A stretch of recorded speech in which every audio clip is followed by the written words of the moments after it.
Hi ಎಲ್ಲರಿಗೂ ನಮಸ್ಕಾರಗಳು. ನಾವು ಇವತ್ತು ಹದ್ದಿನ ಜೀವನ ಶೈಲಿಯನ್ನು ತಿಳಿದುಕೊಳ್ಳೋಣ. ಹದ್ದಿನ ಲೈಫ್ ಸ್ಟೈಲ್ ನಮ್ಮ ಜೀವನದಲ್ಲಿ ಹೇಗೆ ಅನ್ವಯವಾಗುತ್ತೆ ಎಂದು ನೋಡೋಣ. ಹದ್ದಿನ ಜೀವನ ಶೈಲಿಯ ಪಾಠವನ್ನು ನಮಗೆ ಯಾರೂ ಕೂಡ ಕಲಿಸಲು ಸಾಧ್ಯವಿಲ್ಲ. ಹದ್ದಿನ ದೃಷ್ಟಿ ಅಪಾರ. ಅದು ತನ್ನ ಆಹಾರವನ್ನು 5 ಕಿಲೋಮೀಟರ್ ದೂರದಿಂದಲೂ ಗುರುತಿಸುತ್ತದೆ.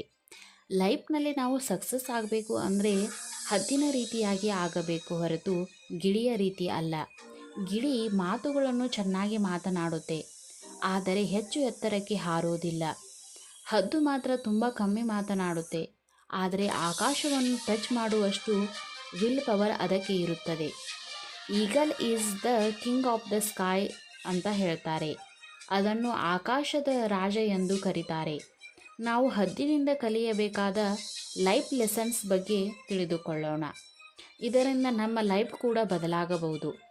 ಹದ್ದು ಯಾವಾಗಲೂ ಒಂಟಿಯಾಗಿ ಹಾರುತ್ತೆ, ಬೇರೆ ಯಾವ ಪಕ್ಷಿಗಳ ಜೊತೆ ಕೂಡ ಸೇರಿ ಹಾರೋದಿಲ್ಲ. ಏಕೆ ಅಂದರೆ ಅದಕ್ಕೂ ಕೂಡ ಗೊತ್ತು, ನಾವು ಎಂಥವರ ಜೊತೆ ಸೇರಿ ಹಾರ್ತೀವೋ ನಮ್ಮ ಮೈಂಡ್ ಸೆಟ್ ಕೂಡ ಅದೇ ರೀತಿಯಾಗಿ ಚೇಂಜ್ ಆಗುತ್ತೆ ಅಂತ. ಯಾರು ನ್ಯಾರೋ ಮೈಂಡೆಡ್ ಪೀಪಲ್ ಇರ್ತಾರೋ ಅವರು ನಮ್ಮ ಗೋಲ್ಸನ್ನು ಡ್ರೀಮ್ಸನ್ನು ಅರ್ಥ ಮಾಡಿಕೊಳ್ಳೋದೇ ಇಲ್ಲ. ಕೆಳಕ್ಕೆ ಎಳೆಯುವುದಕ್ಕೆ ಟ್ರೈ ಮಾಡ್ತಾರೆ. ಅವರು ತಾವು ಮಾತ್ರ ಹೇಳುವುದು ಸರಿ, ಬೇರೆಯವರೆಲ್ಲ ತಪ್ಪು ಅನ್ನೋ ಮನಸ್ಥಿತ್ವವನ್ನು ಹೊಂದಿರುತ್ತಾರೆ. ಇಂಥವರಿಂದ ದೂರ ಇರಬೇಕು. ಜೀವನದಲ್ಲಿ ಒಂಟಿಯಾಗಿ ಸಾಧಿಸೋಕ್ಕೆ ಟ್ರೈ ಮಾಡಿ. ಈ ರೀತಿ ಮಾಡಲಿಲ್ಲ ಅಂದರೆ ನಮ್ಮ ನಿಜವಾದ ಸಾಮರ್ಥ್ಯ ಏನು ಅಂತ ಎಂದಿಗೂ ಅರ್ಥ ಮಾಡಿಕೊಳ್ಳುವುದಕ್ಕೆ ಆಗಲ್ಲ.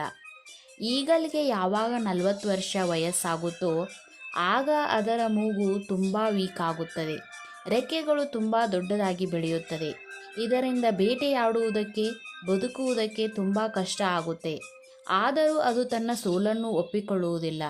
ತನ್ನ ಮೂಗನ್ನು ರಕ್ತ ಬರುವವರೆಗೆ ಡ್ಯಾಮೇಜ್ ಮಾಡಿಕೊಂಡು 150 ದಿನಗಳ ಕಾಲ ನೋವಿನಿಂದ ತುಂಬಿದ ಪ್ರೊಸೆಸ್ಸನ್ನು ಅದು ಫಾಲೋ ಮಾಡುತ್ತದೆ.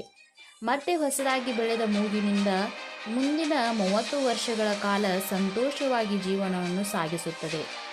ಇದರಿಂದ ನಮ್ಮ ಜೀವನದಲ್ಲಿ ಸಂತೋಷವಾಗಿ ಬದುಕಬೇಕು ಅಂದರೆ ಎಷ್ಟೇ ನೋವು ಅಂತ ಅನಿಸಿದರೂ ನಮಗೆ ಯೂಸ್ ಆಗೋ ಸ್ಕಿಲ್ಸನ್ನು ಡೆವಲಪ್ ಮಾಡಿಕೊಳ್ಬೇಕು. ನನ್ನ ಲೈಫ್ ಇಷ್ಟೇ ಅಂತ ಯಾವತ್ತೂ ನಿಂತು ಹೋಗಬಾರ್ದು. ದೊಡ್ಡ ಬಿರುಗಾಳಿ ಬಂದಾಗ ಪಕ್ಷಿಗಳೆಲ್ಲ ದೂರ ಹೋಗಿ ಬಚ್ಚಿಟ್ಟುಕೊಳ್ಳುತ್ತದೆ, ಆದರೆ ಹದ್ದುಗಳು ಮಾತ್ರ ಎಕ್ಸೈಟ್ ಆಗುತ್ತವೆ. ಆ ಟ್ರಾವೆಲ್ನಲ್ಲಿ ಹ್ಯಾಪಿನೆಸ್ಸನ್ನು ಹುಡುಕುತ್ತವೆ. ಆ ಬಿರುಗಾಳಿಯಿಂದ ಬರುವ ಬಲವಾದ ಗಾಳಿಯ ಸಹಾಯವನ್ನು ಮಾಡಿಕೊಂಡು ಎಷ್ಟು ಎತ್ತರಕ್ಕೆ ಹೋಗುತ್ತೆ ಅಂದರೆ ಮೋಡಗಳಿಗಿಂತ ಮೇಲೆ ಹೋಗಿ ಹಾರುತ್ತದೆ. ಪ್ರತಿ ಸಮಸ್ಯೆ ನಮಗೆ ಒಂದು ದೊಡ್ಡ ಅವಕಾಶವನ್ನು ತರುತ್ತದೆ. ಆ ಅವಕಾಶಗಳನ್ನು ಗುರುತಿಸಬೇಕು. ಭಯ ಬಿದ್ದು ಬಚ್ಚಿಟ್ಟುಕೊಳ್ಳಬಾರದು. ಈಗಲ್ಸ್ ಯಾವಾಗಲೂ ಸತ್ತೋಗಿರುವುದನ್ನು ತಿನ್ನೋದಿಲ್ಲ, ಯಾವಾಗಲೂ ಬೇಟೆಯಾಡೇ ತಿನ್ನುತ್ತದೆ. ಆ ಫ್ರೆಶ್ ಫುಡ್ಡನ್ನು ಮಾತ್ರ ತಿನ್ನುತ್ತದೆ. ಅಂದರೆ ನಮ್ಮ ಭೂತಕಾಲ ಅನ್ನೋದು ಏನಿದೆ ಅದು ಆಲ್ರೆಡಿ ಸತ್ತೋಗಿದೆ. ಆ ಸತ್ತೋಗಿರುವ ಆಲೋಚನೆಗಳನ್ನು, ಆ ಕೊಳೆತು ಹೋಗಿರುವ ನೆನಪುಗಳನ್ನು ಎಲ್ಲಿ ಬಿಡಬೇಕು ಅಲ್ಲಿ ಬಿಟ್ಟು ಬಿಡಬೇಕು. ಭವಿಷ್ಯದಲ್ಲಿ ಬರುವ ನಮ್ಮ ಫ್ರೆಶ್ ಲೈಫ್ ಬಗ್ಗೆ ಮಾತ್ರ ಆಲೋಚನೆ ಮಾಡಬೇಕು. ನಮಗೆ ನೋವನ್ನು ತರುವಂಥ ನಮ್ಮ ಹಿಂದಿನ ನೆನಪುಗಳನ್ನು ಪ್ರೆಸೆಂಟ್ಗೆ ಯಾವತ್ತೂ ತರಬಾರದು. ಏಕೆ ಅಂದರೆ ಒಂದು ಬಾರಿ ನಮ್ಮ ಪಾಸ್ಟ್ ಪ್ರೆಸೆಂಟ್ಗೆ ಬಂದರೆ ನಮ್ಮ ಪಾಸ್ಟ್ ಯಾವಾಗಲೂ ನಮ್ಮನ್ನು ಪ್ರೆಸೆಂಟ್ನಲ್ಲಿ ಇರೋದಕ್ಕೆ ಬಿಡಲ್ಲ. ಫ್ಯೂಚರ್ ಬಗ್ಗೆ ಆಲೋಚನೆ ಮಾಡೋದಕ್ಕೆ ಬಿಡೋದಿಲ್ಲ. ನಡೆದು ಹೋದ ಘಟನೆಯ ಬಗ್ಗೆ ಪಾಠವನ್ನು ಕಲಿಯಬೇಕೇ ಬಿಟ್ಟರೆ ಅದರ ಬಗ್ಗೆ ಆಲೋಚನೆ ಮಾಡ್ತಾ ಕೂರಬಾರ್ದು. ಈಗಲ್ಸ್ಗೆ ಯಾವಾಗ ಫಸ್ಟ್ ಟೈಮ್ ಹಾರುವಂತಹ ಸಮಯ ಬರುತ್ತೋ ಆಗ ತನ್ನ ತಾಯಿ ಈಗಲ್ ಆ ಗೂಡಿನಲ್ಲಿರುವ ಮೆತ್ತನೆ ಪದಾರ್ಥಗಳನ್ನೆಲ್ಲ ತೆಗೆದು ಹಾಕುತ್ತದೆ. ಇದರಿಂದ ಅನ್ಕಂಫರ್ಟೇಬಲ್ ಫೀಲ್ ಆಗಬೇಕು ಅಂತ ಅಷ್ಟೇ ಅಲ್ಲ, ಅದು ತನ್ನ ಗೂಡನ್ನು ತುಂಬ ಎತ್ತರದಲ್ಲಿ ನಿರ್ಮಾಣ ಮಾಡುತ್ತೆ. ಯಾಕೆ ಅಂದರೆ ಗೂಡಿನಿಂದ ಕೆಳಗೆ ಬೀಳುವಾಗ ಹಾರೋದನ್ನು ಕಲಿಯುತ್ತೆ ಅಂತ. ಅದು ಒಂದು ಪಕ್ಷಿ ಆದರೂ ಕೂಡ ಅದಕ್ಕೆ ಚೆನ್ನಾಗಿ ಗೊತ್ತು, there is a no growth in a comfort zone ಅಂತ. ಆದರೆ ನಾವು ಈ ಭೂಮಿಯ ಮೇಲೆ ಅತ್ಯಂತ ಬುದ್ಧಿ ಇರುವ ಮನುಷ್ಯರು.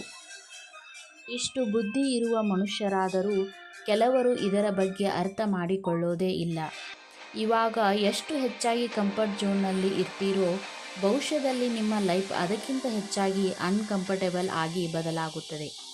ಹದ್ದು ಪಕ್ಷಿಗಳಿಗೆಲ್ಲ ರಾಜ ಸುಮ್ಮನೆ ರಾಜ ಆಗೋದಿಲ್ಲ ಅಲ್ವಾ? ಯಾರ ಮಾತನ್ನು ಎಲ್ಲರೂ ಕೇಳ್ತಾರೆ, ಯಾರನ್ನು ನೋಡಿ ಎಲ್ಲರೂ ಭಯಪಡುತ್ತಾರೆ, ಅವನೇ ರಾಜನಾಗುತ್ತಾನೆ. ಕಿಂಗ್ ಆಗಬೇಕು ಅಂದರೆ ಪವರ್ ಅನ್ನೋ ವೆಪನ್ ನಮ್ಮ ಹತ್ರ ಇರಬೇಕು. ನಮ್ಮ ರೆಗ್ಯುಲರ್ ಲೈಫ್ನಲ್ಲಿ ಸೈಕಲಾಜಿಕಲ್ ಪವರನ್ನು ಬಳಸಿ ಎಂತಹ ಸಿಚುವೇಶನ್ ಆದರೂ ನಾವು ಗೆಲ್ಲಬಹುದು. ಈ ಹಿಂದೆ ನಡೆದ ಘಟನೆಗಳ ಬಗ್ಗೆ ಇಲ್ಲಿಗೆ ಮರೆತು ಹೋಗಬೇಕು. ಮುಂದೆ ಬರುವ ನಮ್ಮ ಜೀವನದ ಬಗ್ಗೆ ಯೋಚನೆ ಮಾಡಬೇಕು. ನಾವು ಏನು ಮಾಡಿದರೆ ಸಕ್ಸಸ್ ಆಗ್ತೀವೋ ಆ ಸ್ಕಿಲ್ಸನ್ನು ಡೆವಲಪ್ ಮಾಡಿಕೊಳ್ಬೇಕು. ಯಾವುದಕ್ಕೂ ಭಯಪಡದೆ ಮುದ್ದೆ ನುಗ್ತಾನೇ ಇರಬೇಕು. ಆಗ ಖಂಡಿತ ಸಕ್ಸಸ್ ಆಗ್ತೀವಿ. ಚಾಣಕ್ಯ ಒಂದು ಮಾತು ಹೇಳ್ತಾರೆ, ಅದೇನೆಂದರೆ ತನ್ನ ಎತ್ತರವಾದ ಗುಣದಿಂದ ಮಾತ್ರ ಮನುಷ್ಯ ಎತ್ತರವಾದ ಸ್ಥಾನಕ್ಕೆ ಏರಲು ಸಾಧ್ಯ.